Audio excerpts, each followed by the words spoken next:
What's going on, football fans? It's me, J.R. Clark, back again with another Pound for Pound ATL Live. Joined as always by my co-host Jonathan Holder. Jonathan, what's going on, brother? Man, it is a beautiful day in this neighborhood.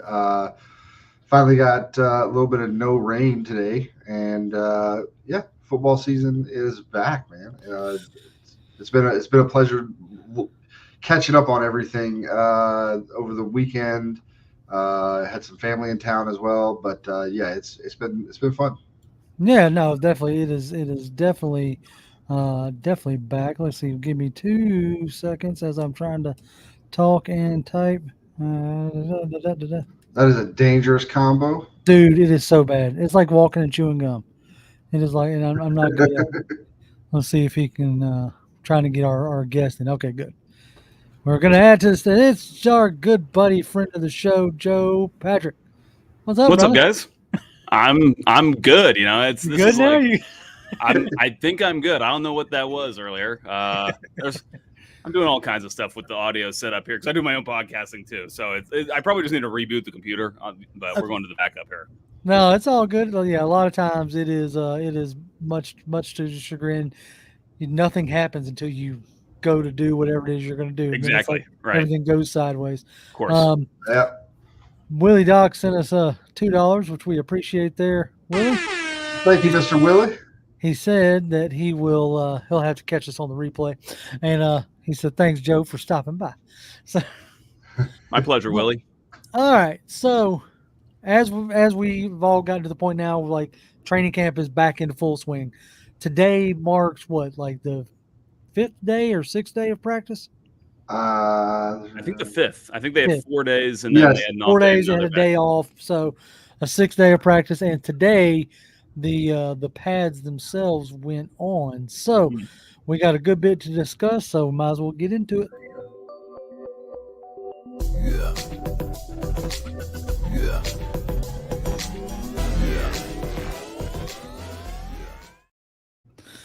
Joe, man, like you're more important now than you have ever been in our eyes, which is saying a lot because you're always very important. Like we always love having Joe Thank you, Patrick JR. on because Yes, we like do. just fun talking to you. But now more so than ever because we can't be up at Flowery Branch. Like by now, I would have at least taken in one, if not two practices.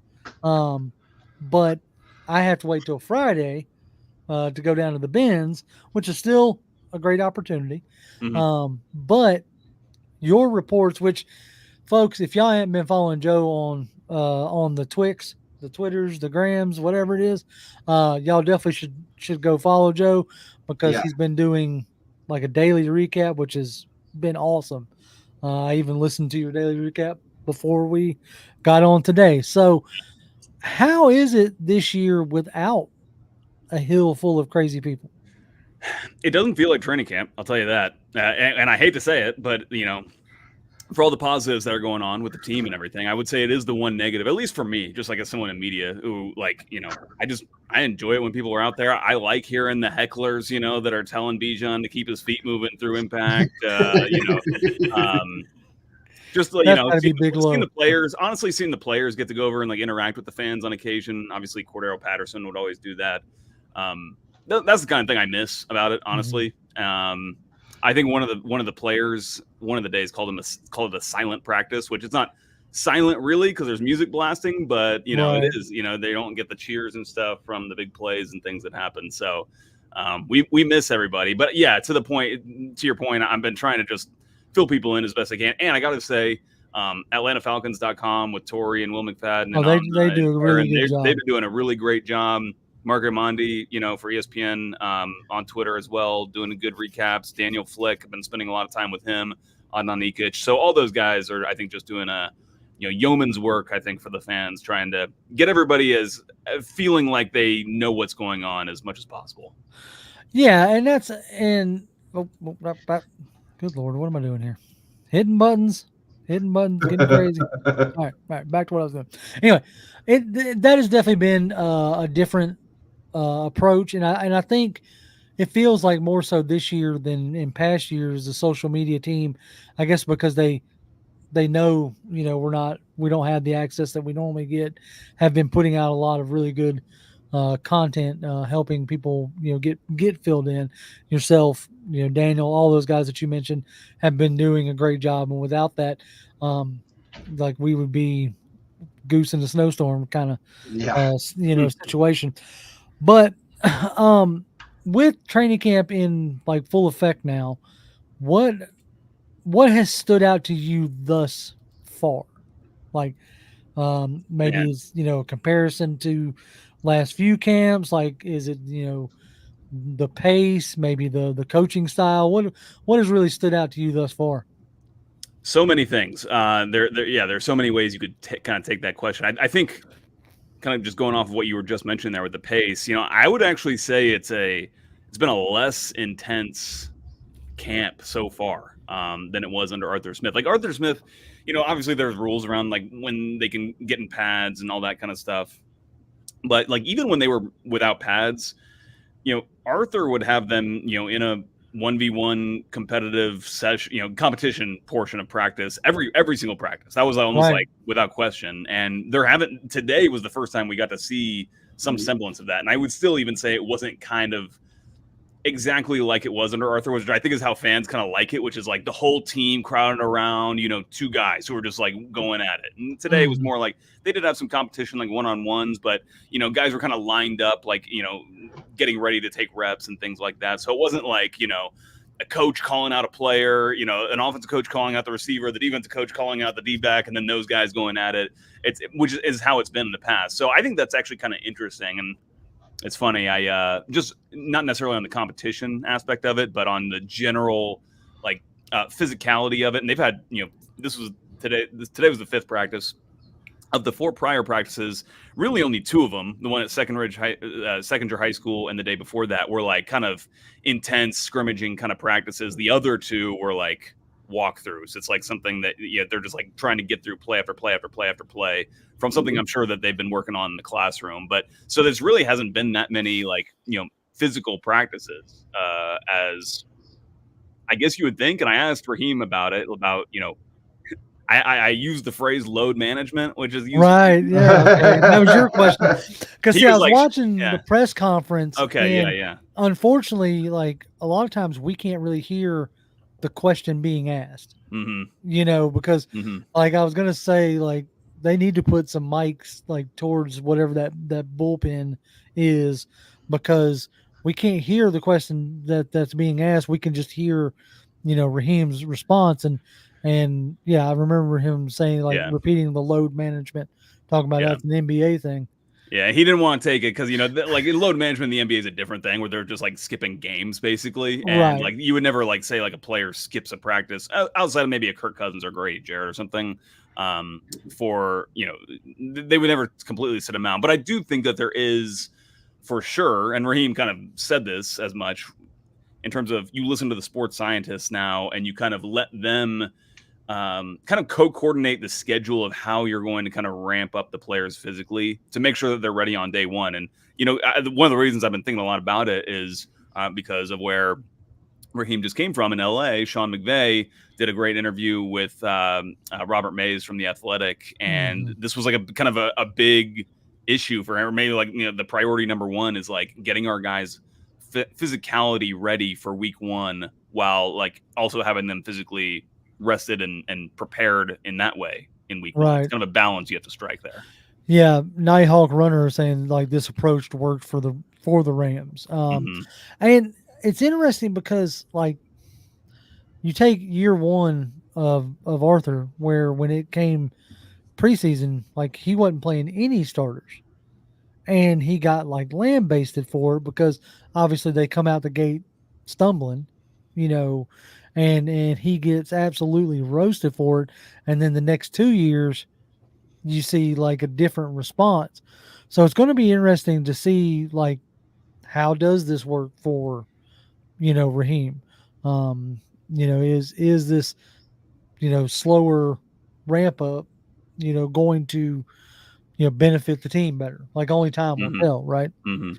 And even Zach Robinson today, it was funny. Somebody asked him a question about the personnel groupings that he's going to want to use here versus what he had with the Rams. Because you have kind of different rosters. And he very kindly avoided the question, but then just also said, "By the way, you're not going to like see anything from us this preseason." He's like, "You're not going to see anything we're not going to give anything away in preseason. We're going to hold our cards close to our chest." So. Expect to see a lot of duo, a lot of like inside zone in these preseason games. We all get really excited for them, and then you remember by the third quarter, like, oh yeah, shoot, by the end of the first quarter, you're like, maybe. Oh yeah, this is not what I want to watch. I'm gonna watch it because I'm deprived, of course. And I'm deranged, but this is not actually what I want to watch. So I think depending on the year, right? Depending on the year, depending on what happened in the off season. We've got a lot of young guys. We've got a lot of potentially, talented young guys that will probably see some extended playing time during the preseason because you're not going to play the Grady Jarrett's a lot. You're not going to play the Onyematas a lot, things like that. But you will play Braylon Trice. You will play Brandon Dorless. Mm-hmm. You will play, Aurora. You'll play all those guys. And then we'll probably see more of Michael Penix than we would have if we had named him the starter and not picked up Cousins. Yeah, well, right? Because like to that point, Chicago's already said that Caleb Williams isn't playing in Thursday's game. Here's an interesting, like we're kind of gonna go all over the place, so to speak. But Fred has a good point. He says, what do y'all think about it being like the season tickets being sold out for the first time in a long time? I know that got brought up today. So did that have like maybe a different vibe up there? Or I thought that was interesting that was that it's been that long since season tickets have been sold out. Yeah. Yeah. I would say it's kind of, it's unexpected. It was unexpected for me. For reason being is just like, they're coming off a really disappointing season. But then again, you talk about the players they've added, and that's obviously reason for optimism. And clearly, I mean, the fan base has responded and is optimistic as well. I would think that's what that signals. But I wouldn't say that there was much of like that didn't really change anything. I mean, Arthur Blank was talked about it. He appreciated it. The kind of cliche things were said about it. And don't get me wrong. Like, I'm sure the Falcons as an organization are absolutely thrilled that this is kind of the results of all this work they put in to bring in guys like Kirk Cousins and the way they've built this team. But I think it just kind of adds to the general positivity of camp so far. And I think that's the other thing that really sticks out in this camp is just guys feeling really positive and loose, like there's like a certain kind of confidence that they're kind of walking around with that I don't think they had last year. And it obviously stems from the quarterback, in my opinion. Like I don't think they'll come out and say it so directly, but like I think that they actually now know that they have a guy that's going to be able to get them the ball in the situations where they can make plays, and that's going to make all the difference for this team. Yeah, I was listening to one of the Falcons podcasts, and they brought that exact thing up. It's like, you're not trying to badmouth the previous guy. Right. Okay, because the guy went out there, gave his best. Okay, did everything he could. Was it good enough? No, obviously he's not here anymore. Both the coach and the quarterback. But yeah, there's a totally. It's like going from whatever they had before. I can't remember who they had before, but and going from that to Tom Brady for the Buccaneers. Yeah, and I'm not trying to say Cousins is Tom Brady, but. Right. You go from what you had before to what you believe to be and what so far he's showing from what I've read and heard about from training camp. This guy looks like he's basically on another level, just like basically the best player on the field when he's taking the ball. So that's definitely got to give you some confidence. Yeah, to your point there, so a guy named Jody. Oh, nope. Not even going to try that last name. He's the host of The Drive. It's on Fox Sports in Phoenix. So if that gives you the setup. Okay. Like his tweet today, or no, it was yesterday, was Desmond Ritter's training camp performance with the Cardinals makes me very bullish on the Atlanta Falcons. Yep.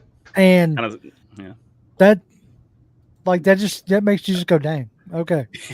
Um, Yeah, and it's still, even despite that, like, it's still a team that probably should have been in the playoffs last year had they, brought down Josh Dobbs on a sack.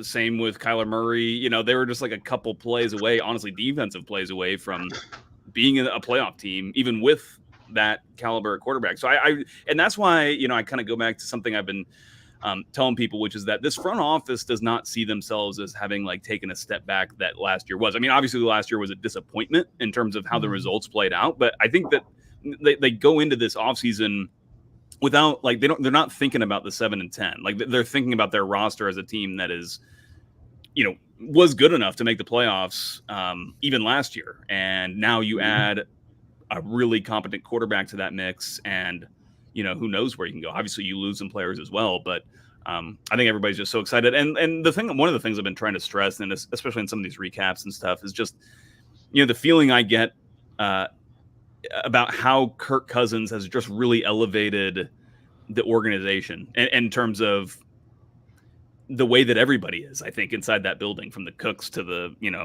Falcons digital staff, to the players, to the coaches. There's like, he provides a level of confidence that obviously the franchise hasn't had since Matt Ryan was there. And even when Matt Ryan was here, it's like, I don't know if you appreciated that aspect to what he brought until you don't have him anymore. And that was something, especially in that last year.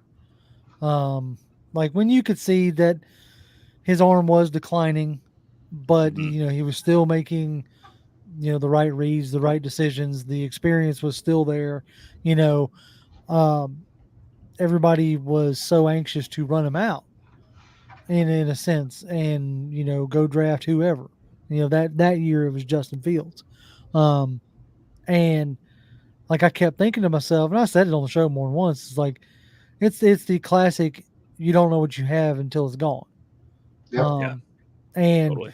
So, like, even with the declining arm, he was able to get Kyle Pitts almost breaking a rookie record that's been held since Mike Ditka.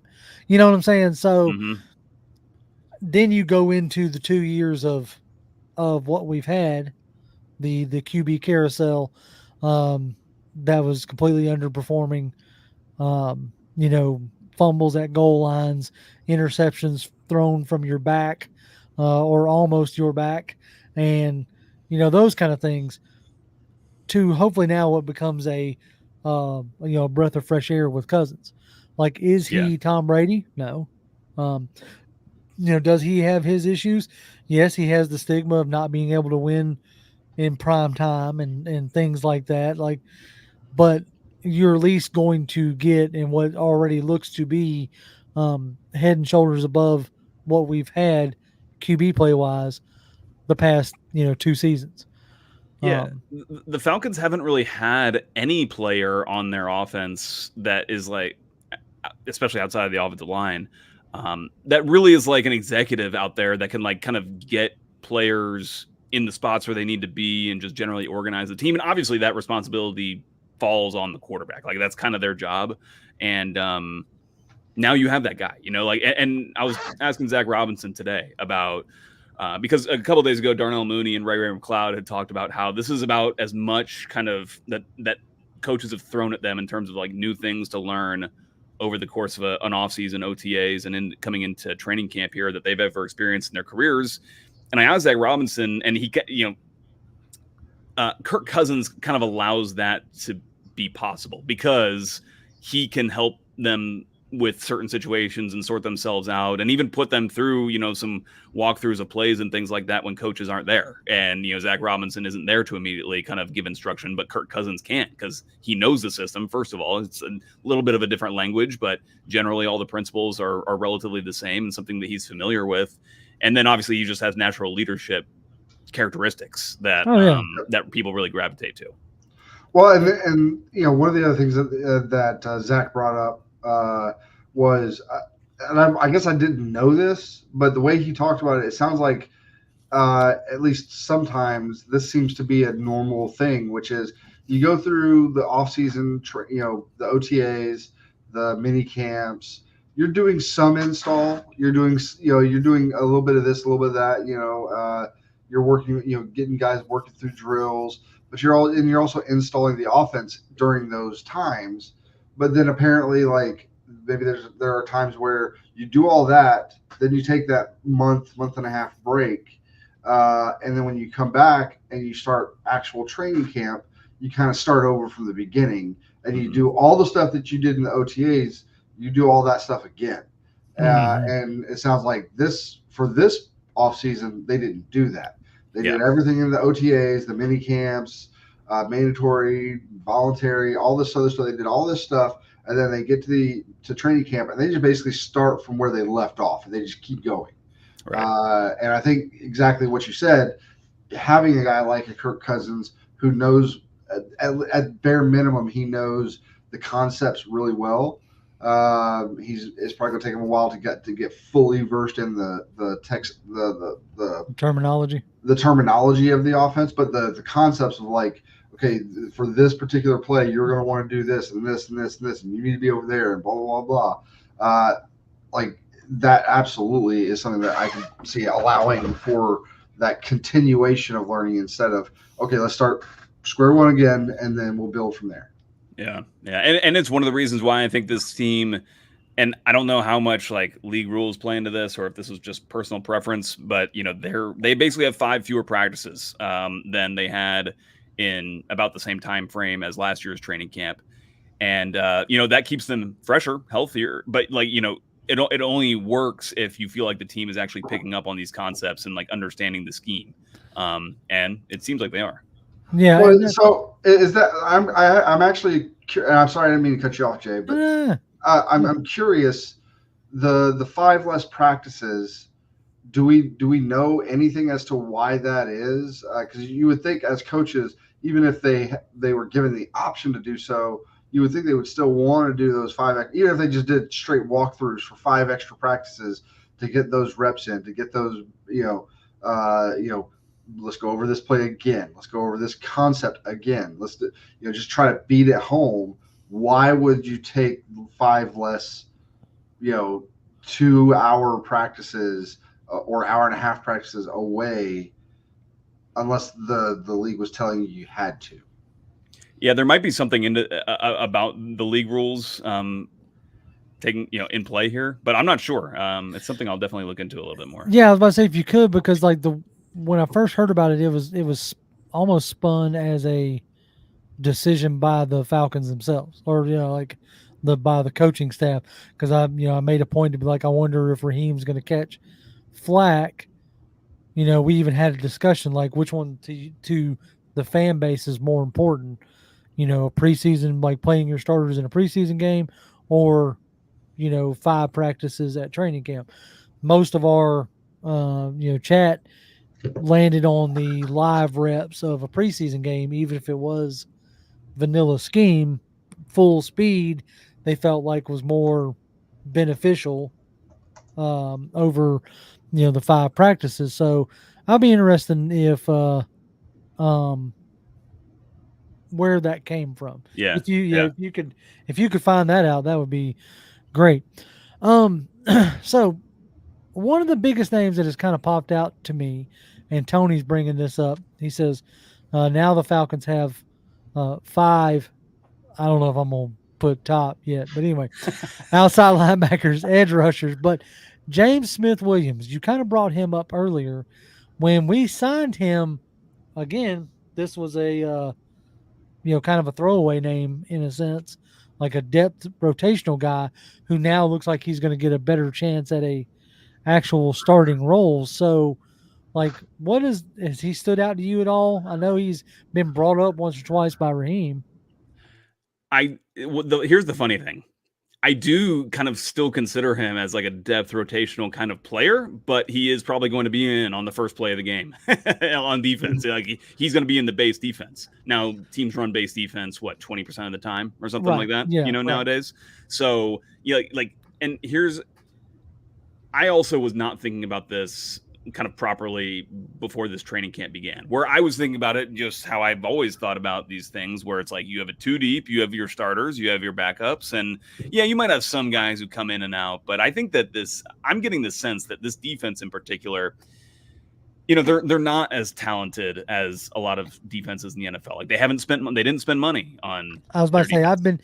every time I have brought that up in the Twitter universe, I'm getting like lambasted for it, and I'm just like, outside of like Jesse Bates and Grady It's Jarrett, facts. Yeah. I like mean, James Smith-Williams was the most expensive signing that they made for the defense this offseason at right, like $1 million or right, something, and like, you or $4 lost, million, whatever it was. you lost Bud Dupree, you lost Calais Campbell, you didn't really bring in like any real like competition, I would say, for that CB2 spot. So there is a lot of question marks. So like Mhm. now that you got to see the defense in pads today, like how has that looked compared to earlier?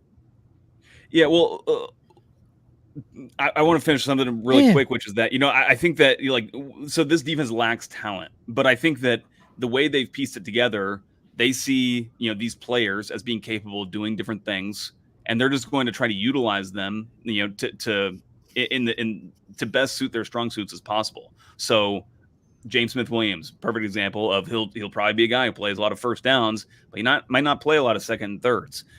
Troy Anderson, same kind of situation where we kind of thought of him as a starter, but how is he going to work with Lamb? Well, I think Lamb is probably going to play most first downs. Like he's going to be in situations where the opponent's more likely to run the ball, and he'll come off the field when they're not. And I think Arnold Ebiketie, I think is the same way. Like they're not going to put him out there on first down as much as I think fans and maybe even some coaches and executives want to kind of be proven right and like have him be like a 3-down player. But if he can provide value for you when he's rushing the passer, then he's you are getting the value that you wanted out of him, and so they're going to use him in those situations. I mean, if he improves as a pass rusher, I think he can be a 10-sack guy and not like play be like play a first downs. Yannick Ngakoue kind of Exactly. player. Yeah. There's been so many players in the NFL who have made a great career and racked up tons of sacks in this kind of role. I was talking with Will McFadden about it earlier today, and like Robert Mathis, a guy who played for a long time opposite Dwight Freeney in Indianapolis, was that guy, and he was super dangerous. Yeah. And so I think that's what this Falcons team is going to do. I think that this scheme that they've got going with Jimmy Lake and Raheem Morris, I think they just want to maximize the personnel. So like on third downs in passing situations, like Ebiketie, Trice are probably going to be like the edge rushers. That's like who I've been seeing paired up together oftentimes in those situations so far. And they're just going to utilize these guys to the greatest extent possible, obviously. And they don't care about when they're taking guys in and out. Question that I haven't seen many people talk about it. I saw it run a ton in LA when rewatching that film. How much like 5-man fronts of like how much of that like penny front have you seen? Like 5 down linemen with 1 linebacker? Because that seemed like that was a major package in LA, and I don't know. Like I'm trying to determine where is the scheme pulling more from? Like Jimmy Lake? Is it pulling more from Raheem? Is it pulling more from, or is it like a hodgepodge because we don't have like clear and defined talent outside of Jesse Bates and Grady Jarrett? Like, yeah, you see what I'm saying? Yeah, I wish I had a better answer for you. Like my honest answer is like I don't know. I couldn't tell you. Like what are you even doing? It's funny. It's like I'm so obsessed with like what the offense is doing. Typically, just being honest, is that like I'm actually like kind of what I'm paying attention to with defense is kind of more personnel and less like alignment stuff. I've had some people DM me like is so-and-so lining up on the inside shade of the tackle? It's like, I wish I could tell you, but I'm not really paying like that close attention. Well, hey, don't get me wrong. How dare you? That was Damsey, of course. Oh, well, of course it was Damsey. He's the one asking about like who's lining up on the inside shoulder of a guard. Yeah. But no, he's going to be bugging me on Friday. I can almost guarantee it. Yeah, but I think that like if that's something that I feel that Jimmy feels like has worked in the past, and they feel like it will work for them with their personnel, I think they will absolutely go for it. Like I think that I generally think that they're going to try to throw the kitchen sink in terms of personnel combinations and just kind of like some more exotic stuff than we saw essentially out of Ryan Nielsen, who was more of like a standard, just like, strong front four defensive lineman. You're playing a lot of man coverage on the outside, not allowing much space, high pressure in terms of just like, being in guys' faces. And I think you're going to see just a different kind of angle that this team approaches defensively this year. Yeah, I'm curious about that because like anytime you get a new coaching staff, I always wonder like how much of where they came from was like, especially when it's like defensive coordinator coming to now become head coach. He didn't. Those coordinators have only so much say over roster construction. Right. And so how much of it is like I'm adapting what I'm doing to the roster that I have, and then so like that scheme may not translate, right, to the roster that you're coming to. And so that was, especially it seems like here in Atlanta I'm not intimately as familiar with the Rams roster, so I'm not going to sit here and act like I know, but it seems like we have better linebackers or more linebackers. So I didn't know if that was like causing them to want to put all three of the guys out on the field at the same time. They definitely could go with like a 5 defensive line front, and I would even say like James Smith-Williams. It's funny he refers to himself as a plus-sized outside linebacker. Well, they had Michael Hoyt out there in the Rams, a 297-pound outside linebacker who dropped into coverage. And that's exactly like, it's funny you mentioned 297. That's like the size that I think James Williams is right now. Like he is a massive human being, right? And it's funny to consider him a linebacker, but I mean that is technically what he is. And so like, is that a penny front if he's in because he's a linebacker? I don't know. But. Right. It's like and that's like some of the questions, right? And I wonder how much they'll show of even that when it comes, to the open practice and Friday. But that's something that I'm looking for. Like, are they trying to find their Michael Hoyt? Are they trying to, put Grady in the Aaron Donald role, even though he's not, like he's probably 80% Aaron Donald. You know what I'm saying? So like, I don't know. It's always those 1-for-1s that I try to match up. Fred has got a good question for you. Joe, how does Pitts look? He graced our thumbnail today, with 8 ball in a corner pocket kind of situation. But how has Pitts looked? Does he look more like his self? Yeah, I think Kyle Pitts is. Yeah, I think Kyle Pitts is probably the most encouraging. Maybe outside of Kirk Cousins in general and what he's bringing to everything. Like in terms of like who's going to reap the rewards from this, Kyle Pitts is number 1 for me. He's been the one who he seems like probably been the most targeted player so far in training camp by Kirk Cousins, on all different types of routes. In breakers, out breakers. He's in motion a lot. There's just so many different things they're doing with him. And I think that just, in having listened to him speak, and granted, he's just all guys get a little bit more comfortable in front of media and stuff as they get older, and he's, has a kid. So that just like changes you as a human being. But it really does feel like he is just as kind of quietly comfortable and confident as I've seen him. And I'm sure that, the injury situation plays into this. Last year was kind of a mystery. I mean, we knew at some point that the injury was really affecting him. We still don't know exactly why or exactly to what extent, but right.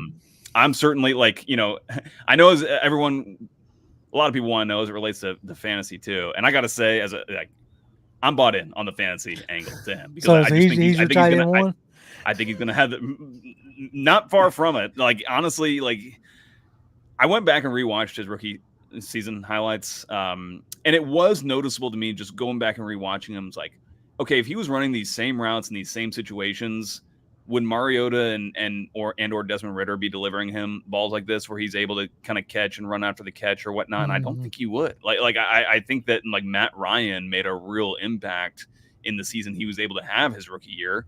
And obviously the injury came into play in the next season, but I really think that the quarterback makes a massive impact to, what he can do for this team. And also what you can physically run as a like we like to take our shots at Arthur Smith. A lot of times he didn't help himself with his demeanor. As what was it, Keith Armstrong, the old uh, special teams coordinator, you say You're not good enough. you're not good enough to be an asshole kind of deal, and so like Arthur never got like good enough to be the grumpy gruff, even though that's just his demeanor. But like how I don't think you could game plan much for what you had at QB. Now that's his own fault. Like as far as sticking with him, it was his decision as a coach. But that had to have been hard. Little bit of breaking news that Dre has for us, but not necessarily for our team. Yeah. But the Chicago Bears just paid DJ Moore $110 million extension. Woo. Wow. Right. These contracts, man, with this new salary cap is people going crazy. Well, they're on a rookie QB deal. Yep. So $82.6 million guaranteed. That you got to, I mean, you think about the reason why it's 4 years is because that rookie contract is going to last 4 years, at least until the fifth year extension year. And, same with Roman Dunze too. So you got the quarterback and the receiver. Yeah. You have them locked up. You get the quarterback and two receivers now. Exactly. So I have to do this real quick. Nick says, nice belt. Yeah. I know. I saw that. And I meant to ask you. I remember you saying like, "Man, I really don't want to have to spend this kind of money or whatever." So I guess you got over that. Well, I didn't get over it. My wife gave me an early birthday present, as she shouldn't have. But nice. Right? That's what I said. Anyway, but I appreciate Nick noticing it there. I've been eyeing something ridiculous like that for about a year or so now. All right. Anyway, nobody cares. Well, about that. so I guess so from a point of view of somebody who isn't there, I'm just reading, various recaps from all from Daniel Flick, from Adnan. I watched I think most of your recaps. I don't think I saw the one today because I caught it just before it came out right before this. Yeah. And I was actually hoping for a shout out on, but no. That's why I wasn't here. And you could catch me. No, I'm just kidding. Go ahead. I'm sorry. But what I heard was first 4 days, offense kind of had its way with the defense. Kirk Cousins, like I said, whenever he was out there, especially in the 11-on-11s, he was picking apart whatever defense was put against him, whether it was the ones, the twos, didn't matter. He was hitting it at all levels, short, medium, long. Kind of the same deal, though, to a lesser extent with Penix. Penix made a few more mistakes. But I think in the first 4 days, Kirk Cousins went something like 28 for 30 with like two touchdowns, no interceptions over those 4 days. But then today, when you got the pads on, it's a little more even. Like defense made some plays. Kirk threw his first interception today. And so the offense made plays, defense made plays. And I think, when you get those pads on and you get that result, I think that's what you want to see. Yeah. Assuming that means that both sides are good. And so they're just trading punches back and forth kind of a deal. Then I think that's more of what you want to see. So that's what I'm seeing. Is that what you felt when you're there for the first 4 days, and then the difference today? Yeah, I think today there was a difference. The defense was a lot more competitive. I think part of it is that the team was it's hard when you don't have pads on. You're doing a lot of passing basically, and so the team was throwing the ball around a lot more during those practices. And it's just hard for the defense in those situations. And today it seemed like there was a lot more installing run stuff in the 11-on-11 period. So I think that brought a certain level of like kind of evenness to it, just because you're not going to the offense isn't going to blow the doors off the defense, just running the ball for the most part. Right. And passing the ball. Yeah, you're right. It was definitely a lot more contested. By the way, the Jesse Bates pick probably would have been like a pick six. It was one of those where he's like kind of coming downhill from the safety position, and it was like it happened over the middle of the field, but he like caught it with a lot of steam, headed the other way. Oh yeah, right. Like we've seen him kind of do, like very kind of similar to that Saints pick that he had, where it was like over the middle, kind of with all the momentum kind of going the other way. So I think it's exciting to see. It's good to see this defense make some plays against this offense. Yeah, no doubt. Hold on real quick. We got a question for the panel, but I have to read this one. Fred Butt says, JR, looks like you were right about Ritter. Reports are he looks terrible. I admit it. I was wrong. Thank you, Fred. I appreciate that. Hey, that right there has made my night. Oh, hold on. That's good humility from Mr. Butts. Appreciate it, Fred. No, me and Mr. Butts have gone back and forth a handful of times. But yeah, I mean, look, I didn't want him to be bad. Yeah, I said it's where it go. When it was Mariota and Ritter, I was like, I hope one of these guys hits, because that means we have our answer, and it didn't. So now what we have to hope for, we know for the most part what we're getting with Kirk Cousins. You've seen it, so you have a better idea of what we're getting, but you hope they hit on Penix. Like, no, I don't want this guy to fail, because if he fails, that means we're right back in the mix in 2 or 3 years trying to find another quarterback. Right. Tony has a question. He says, for the panel, he says, what are your thoughts on signing a free agent? And I'm going to make sure that this is probably James Washington. I think you might have had a small stroke when you were typing there. He says, is it just for camp bait, or will he show enough to have a chance for the 53? Yeah, though when that came across, that was definitely not on my bingo card. What were your thoughts with James Washington and Jesse Matthews? I honestly don't know anything about Jesse Matthews, so I'll just stick to James Washington here and say, it's not surprising in that, he's a receiver that, is familiar with Ike Hilliard from having worked with him in Pittsburgh. Having said that, I really think it's going to be tough for him to make the roster. I feel like, and it depends on how many receivers they end up keeping, but you got to, like, just thinking off the top of my head, I feel like there's quite a few locks there. Like Drake London, Darnell Mooney, Ray McLeod, Rondale Moore, and I think Casey Washington are all locks to make the roster. Is there another one that I'm missing? Maybe not. If I had to, it would be special teams guy. What's his stupid name? Talking about Cordell Hodge? Yes, Cordell Hodge, of course. Yeah. He's probably he probably is close to a lock, honestly, because how crucial he is on special teams.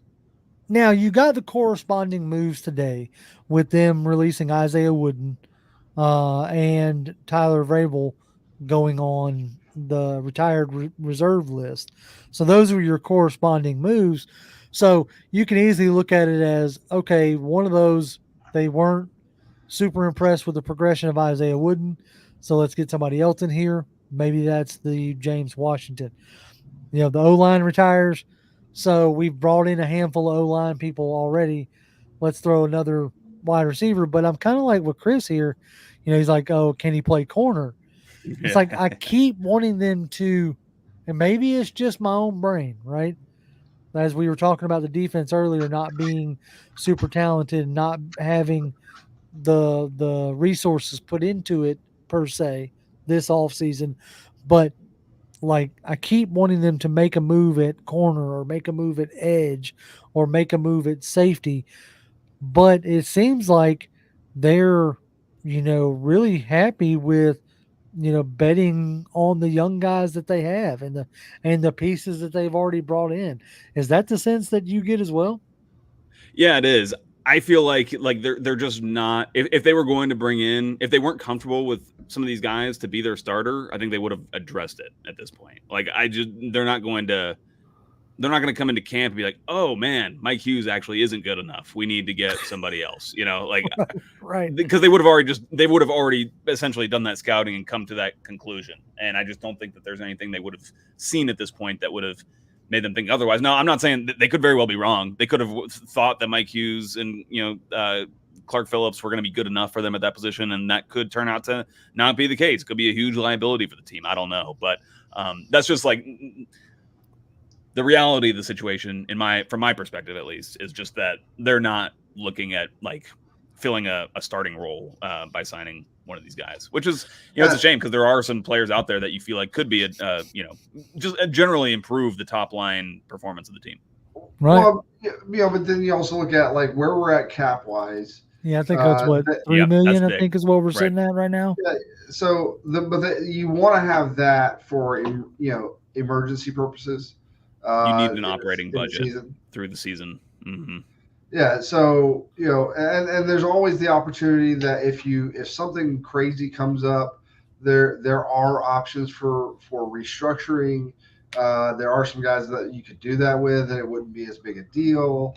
I mean, you could potentially open up cap space this year by signing AJ Terrell to a long-term deal, which that's been kind of hanging over camp a little bit, not in any kind of disgruntled way, which I am super glad of, because with people holding out left and right, as they should, get your money, do what you need to do. I'm not getting into all that, but AJ's there, he's in there, he's saying all the right things, but yeah, I mean, he's sitting in a contract year. Like, they could, if they see him in their long-term plans, they could go ahead and sign him and open up space this year to bring in a guy like Simmons to put next to Justin Simmons, to put next to Jesse Bates.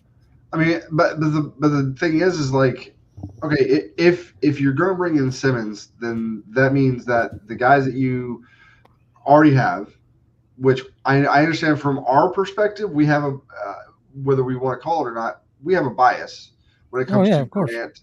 And Helms, we don't have as much because we've only seen him in the 1 year, his rookie year. He didn't play a lot till later in the season. He showed some good stuff. Not had some problems, but he showed some good stuff too. The thing is with Richie Grant, we've seen him show good stuff as well.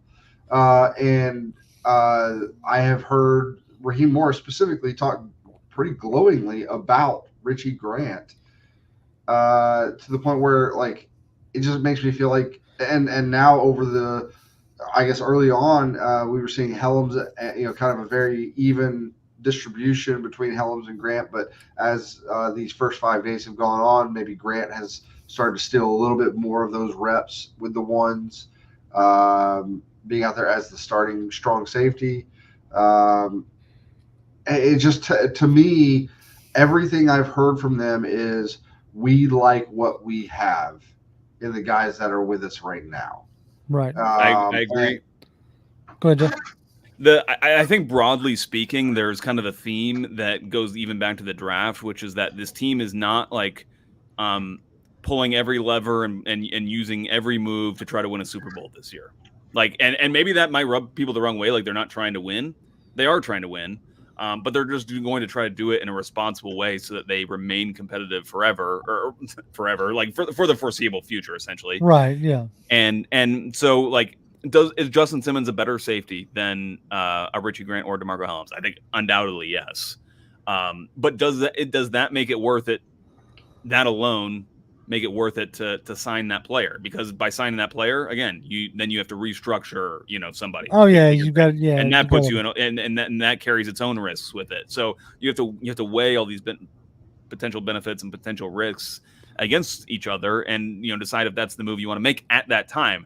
I think something that is not getting as much attention right now, and it's because it's pure speculation on my part, but I am not convinced that this team wouldn't like make a move in season, like make a trade in season for a player, because we saw Terry Fontenot attempt to do that, to bring in Montez Sweat last year, and they reportedly basically had the deal lined up, and he was going to come in, and then the Bears kind of swooped in with a better pick that the Falcons just couldn't, unless they wanted to give up their first round pick, couldn't match. So they just kind of got got their knees cut out. That stunk for them. But they were trying to improve the team in season. And if you want to do something like that, then you might also have to restructure a guy's contract in order to make room for that. So I think they're just leaving their options open. They just don't want to kind of close off. They don't want to define who they're going to be like just at this moment. They want to let things play out a little bit and see what happens. and I'll agree. I think if we're going to see a trade, I think it would be for an edge, simply Agree. because uh, when we've heard the smoke of they're really in on and they're really making a push for a player, it's always been an edge. Whether, like you said, last year it was with Montez Sweat. In the offseason, there was Daniil Hunter. There's probably, I know, at least one or maybe even two others Yeah, that they were really trying to do to make get a deal done with, and it just didn't work out.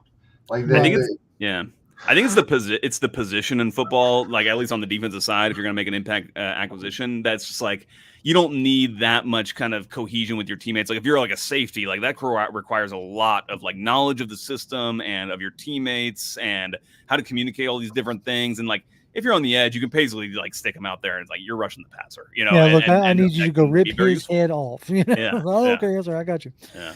So yeah, that's like so as of right now, I know we only got you for a few more minutes. But as of right now, what do you think is the most glaring need a week into practice? What is the thing that you're like, oh man, if this don't start shaping up, I'm worried about X. You know, I that's mean, yeah, it's so tough to tell right now, but I mean, I would still say it's the same things we've been talking about, which is that the secondary in general, and you know, the safety position, the corner position. right. There's still the biggest question marks.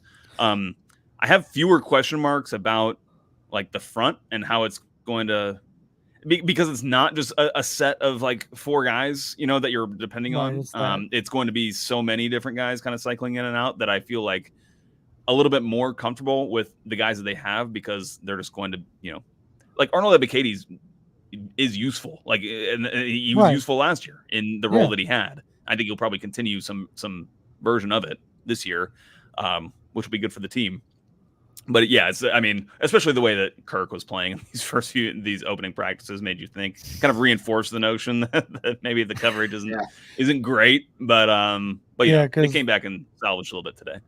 yeah, King was asking, so like who's starting on the other side of AJ? Is it Hughes or is it Phillips? Like It's right Hughes. now, it's Hughes. So because I It's just don't Hughes. think like with Phillips, I just don't think you can't make up for the size. I know. Like It really sucks. Yeah, yeah, and like because he it has sucks for everything him. Like else when you you, want. I know, and the size, yeah, because it's not just like, oh well, he has a bad matchup against this guy.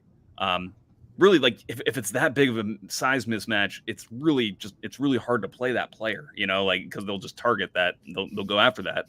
And then, Right. but then, okay, well, do you want AJ to cover him? Well, then, you know, he's going to have to travel. They're both going to have to travel. That can present different things, especially in a zone defense where you've got like a lot of big differences with how the corners play on the field and the boundary. It becomes a lot more difficult. Yeah, Yeah. definitely. Like you end up with that, you know, that Dion rule or whatever. You know, you put AJ on your second best guy or what I can't remember. Like, yeah, it causes problems. Like if you Yeah. don't have if you have a clear weakness. I think the silver the upside for Clark, the white pill on Clark Phillips is that in a zone system he can kind of have his eyes in the backfield on the quarterback a little bit longer than like in like a, you know, press man coverage, and be able to kind of read the eyes and make a play, because he does really have great instincts, kind of reacting, like reading where the pass is going to come, reading the quarterback's eyes and reacting and jumping in, make a play. And he had an interception at Second-Year High School, which was a really nice play on a pass over the Right. middle. So I still think that he's got an opportunity to win the job, but if he does, they're just going to have to have some things prepared and how teams are going to try to attack Clark Phillips. Right. Do you like Heineke kind of alluded to it in a sense? Do you think he makes it to the 53? Like, I know you can carry that third emergency quarterback that last few years we have actually seen the team do, but like, do you think he makes it there? I do. I mean, right now, I think he would be that third emergency quarterback.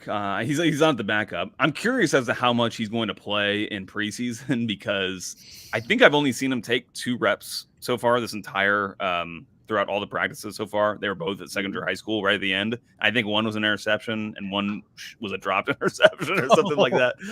He's just slinging it. You know, he's like, oh yeah, he's like, I'm just gonna throw it. He's Whatever. Like, Yeah.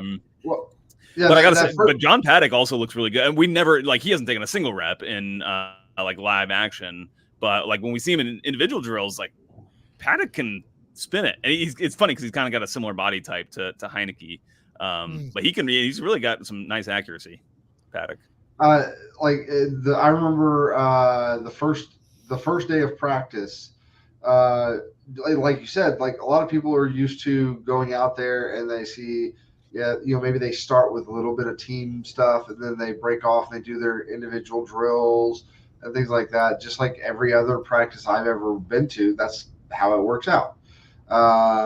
And they're like that. They didn't do any of that. It was all team stuff.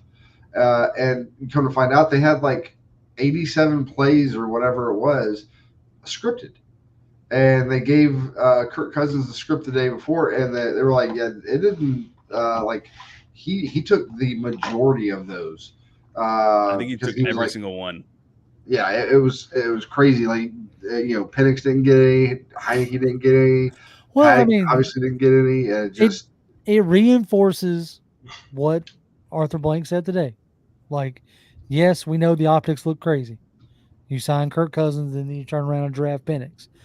But Cousins is our guy.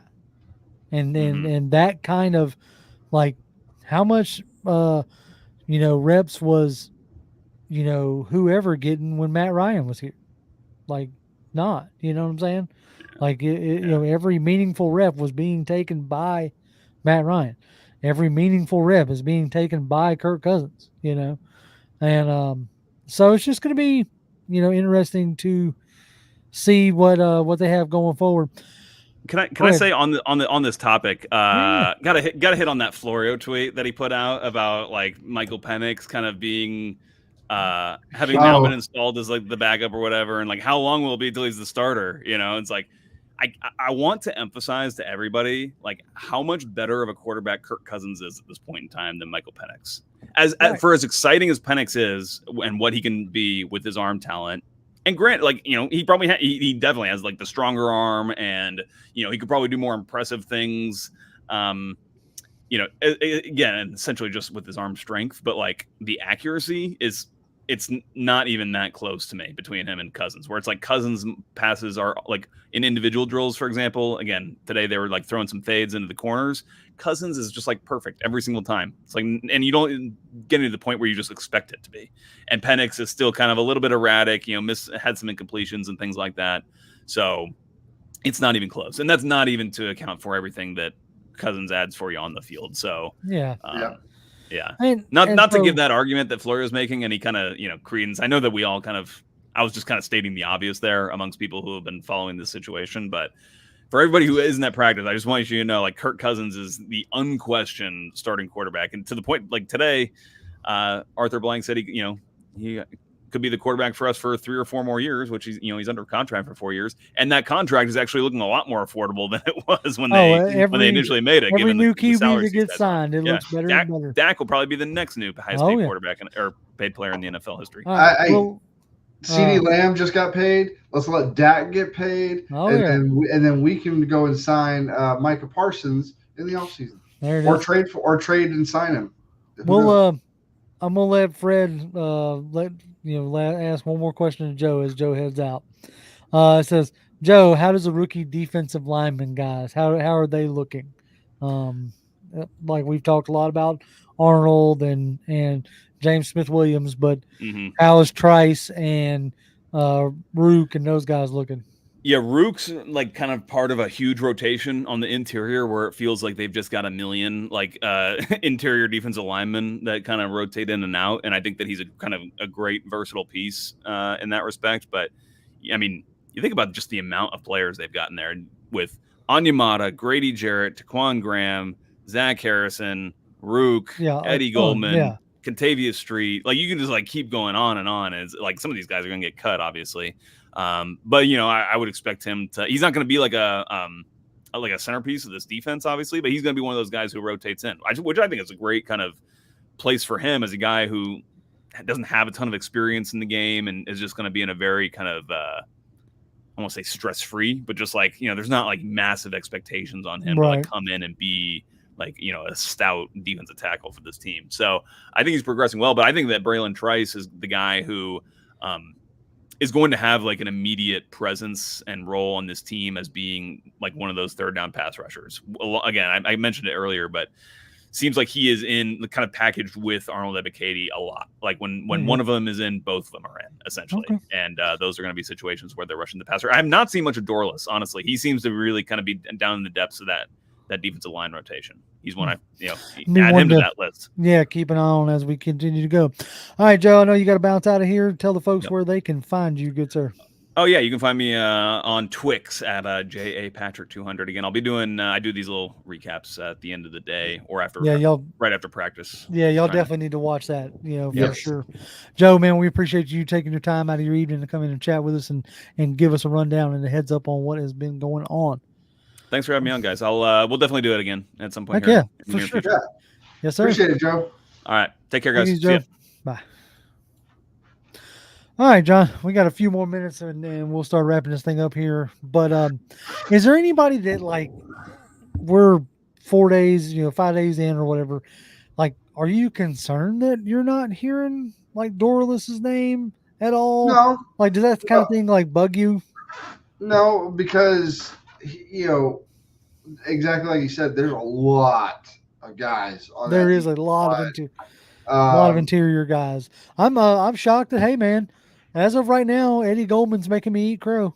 Like, if he makes it to the 53, I'm gonna plaster his face behind us, and I'm gonna do like one of these where we have like the picture up, and I'm just gonna have Eddie Goldman staring at me the whole time we do a show because, good Lord. Yeah, well, I'll say a guy that has that I've been really glad to actually hear his name, and in a good way, and that is Taquan Graham. Yes, I've heard like he's been real good. He's been showing that power that we know he has, showing that the quickness, throwing his hands really well, like all the things that we were hoping to hear about him, we're hearing about it now. Right. And hopefully that he can maintain that through camp and into the regular season. But I'm glad to be hearing about that. Somebody said earlier, don't forget about, or you forgot about Malone. I actually heard his name today. Yeah, I heard in a good way, not just like, hey, as far as Malone goes, I haven't heard a peep out of him. It wasn't that. It was, he looked really good when he came in. So like, hey, I will be like beyond Malone can do, could be a contributor on this team. Oh yeah. Yeah. So for sure. Like that's, if Malone can be a contributor, if Eddie Goldman makes a play, Chris is over here. He's like, get those 99 jerseys before they're sold out. Yeah. I mean, there's a lot of intrigue. And I'll tell you this, like, not hearing a lot of like discussion about him, but I think it's more of like no news is good news type situation. It's like, it sounds like D. Alford really has that slot just locked down.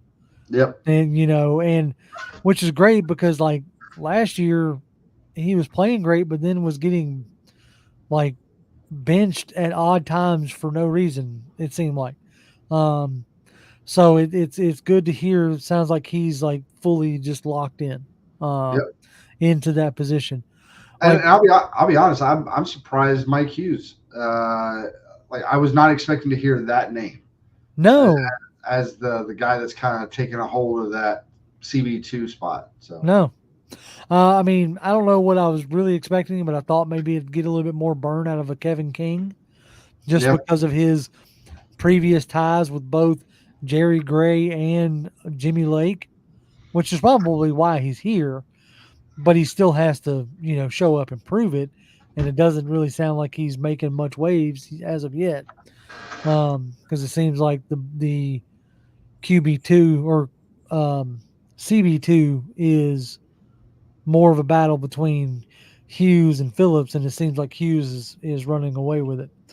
Yeah. Uh, so, I love the optimism of some of these fans. Thank you, Yeah. there, only missed. You only missed again. He says I Penix mean, will never start. Really? Like, dude, we are 5 practices in. Like, we haven't even made it to the first preseason game of the NFL, much less the first Falcons preseason game. You haven't seen him throw a pass against a like. I'm not saying you're wrong, but daggum, that just yeah. seems a little harsh. Then he follows it up with Penix was the only QB that I know for fact would be a bust. If rather we had taken McCarthy. And McCarthy has not looked good. McCarthy Him has nor a Bo Nix. yeah. At least Nix what has I've not seen looked good. anyway. Yeah, like from what I've seen, Nix has not looked especially great. McCarthy hasn't looked especially good. Um, doesn't mean they can't get better. No. If you're gonna make mistakes, now's the time to, especially now, like early in training camp. Oh yeah. If you're If you're gonna gonna do it, make do it mistakes, now. now's the time to do it. And I will say this um, to somebody like an only missed. I will trust somebody like Zach Robinson because he had to have been a part of the discussion on that. I will trust him over your random internet person. At So the at the end of the day, just like I stated earlier, when it come to uh when it come to the Mariota and Ritter, did I want them to succeed? Of course. Um, did after watching, them play a little bit, did I have a feeling that it was going to be tough for them to succeed? Yes. Um, with Penix, do I want him to succeed? Obviously. That yeah, means if he succeeds, that means we have our QB locked up for the next probably 10 to 15 years, if you yeah, include what you have with Kirk Cousins, right? So, do I want him to succeed? Obviously. We'll see. Um, I mean, I've been on record on the show plenty of times, like, not a huge fan of the pick. Like, not a huge fan as in terms of building a team. You know, yeah, uh, especially I'll be extremely salty if midway through the season, Leo Latu's got like double-digit sacks and we can't get to the quarterback. I will be one salty host.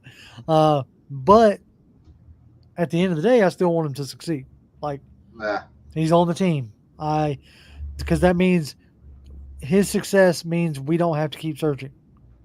So, um, and his yeah. success will mean team success. Very rarely have you ever seen a QB ball out and be successful and the team not be successful. So that's uh Uh, what? Okay. All right. Have a good day. Only like you yeah, only ever come in here and talk crap. So yeah. have at it. That's the last time I'm gonna throw your stuff up there. But at the end of the day, uh, I'm very encouraged with what I have read. Right. Uh, I like the uh, you know I like the fact that the offense came out and was looking really really good early on. Some people might be like, but the defense is usually this and that. But my understanding is the defense doesn't really start kind of punching, like carrying its own weight until the pads come on. And once the pads come on, you get a little bit better idea. And that's exactly what we saw today. We saw the pads came on, the defense punched back. They were, they got some wins. Offense got some wins. That's what I want to see. But I am encouraged by like how crisp everything looked, Mm-hmm. based on what I've heard. I was very encouraged with Cousins. I was encouraged by what I heard about from Penix. Yeah, did he make some mistakes? Yes, he did. Absolutely, he's a rookie. He's going to make mistakes. Right. But I would be, and the hope is that he doesn't start for 2 years minimum. Right. That's But maybe more. that's the hope. If he does have to come in, I still think he's a better option than Ritter was by far. Yeah, I think Um, he's a better option than Heineke. oh yeah, I think he gives you a lot more as far as like arm strength, stuff like that. Um, I will be happy to see. Like I said, I'll be happy to see him in preseason. Hopefully he looks good. All right, so Friday, I will be down at the bins. So if you hmm see me walking around, probably carrying this thing with me, because like why else do you have it, Are right? you just gonna be copying that one fan who did the draft pick? Oh Carries yeah, around. yeah. I can't remember his name. There's a handful of them. Like every time I go down there, I see a Yeah. few folks, and now I have one to do it myself. So meh. So yeah. So if you see me walking around, uh, say what's up. Yeah. Chris is like the champ is here. That's right. That's right. The champ is There here. you go. There you go. Um, How but heavy yeah, is that thing?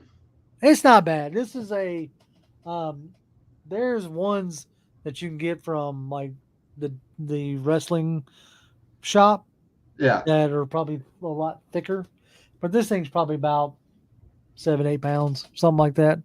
It's That's not still like yeah, I mean it's got some heft to it. I first like when she gave it to me, I was running around the house like an idiot, going, "What's up?" I got yeah, because it's one of those things that you always or for me like you can't ever justify buying.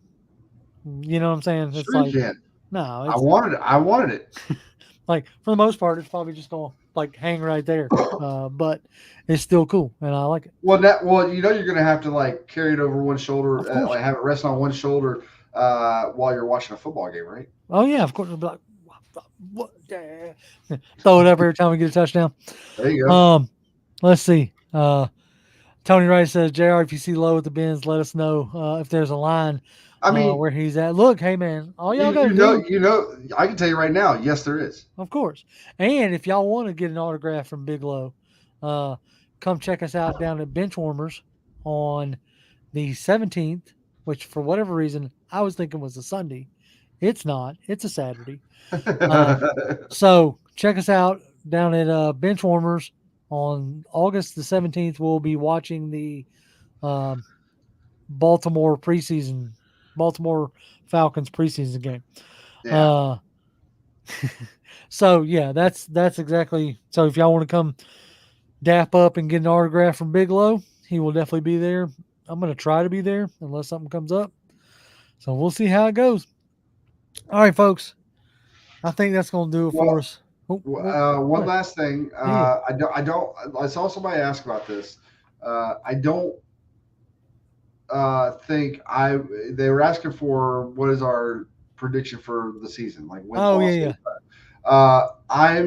I don't think today is the right day to do it because again, all we're doing is guessing. Me and Jr. have not even seen a practice. We've watched videos, just all the same videos you guys have access to. Yep.